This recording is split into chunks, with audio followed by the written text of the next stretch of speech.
152 পদের মশলা দিয়ে একটা মশলা বানানো হয়, এটা মুড়ির জন্য। আমার বাপদাদা করে ফেলেছে, আমার ভাই করছে, এখন আমি করতেছি। 20 টাকা থেকে চালু, 950 টাকা পর্যন্ত আছে। আমাদের এই মুড়িটা আবার আপনার সকালে নাস্তার থেকে চালু করে দেয়। এটা পুরান ঢাকার স্টাইল মুড়ি, হাতের মাখা মাখা মুড়ি। এটা একটা ঝালমুড়ির দোকানের বয়স 150 বছর এবং এই ঝালমুড়িতে নাকি 152 পদের মশলা ব্যবহার হয়।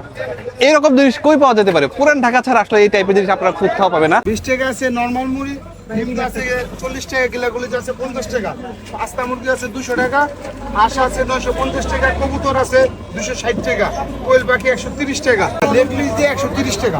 এই হচ্ছে ঝালমুড়ির প্যাকেজটা। এটা শুরু হয় 20 টাকা থেকে এবং 950 টাকা পর্যন্ত আছে। আমি একটু দেখাই, প্রচুর পরিমাণে মশলা আছে এখানে। পুরান ঢাকার মুড়ি ভর্তা বলতে যেটা বোঝায় একদম গ্রেভি থাকবে, মানে মাখা মাখা টাইপের, ঝরঝর থাকবে না। বিসমিল্লাহ, এত বেশি মাখা মাখা মুখের মধ্যে লেগে যাচ্ছে মুড়িটা। টেস্টটা না সচরাচর কোনো মুড়ি ভর্তার সাথে আমি এটা কম্পেয়ার করতে পারবো না। এই প্যাকেজটার প্রাইস হচ্ছে 130 টাকা, সাথে হচ্ছে পোলাও আছে অ্যান্ড মুরগির রোস্ট আছে অ্যান্ড এই গ্রেভিটা দিচ্ছে ওনারা। আমি একটু গ্রেভিটা দিয়ে ট্রাই করে দেখি। গ্রেভিটা দেখতে কিন্তু জোস লাগতেছে। বিসমিল্লাহ।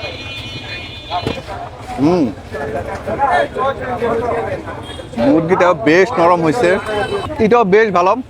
অ্যাড্রেস হলো নবাবপুর আলু বাজার ঢুকতেই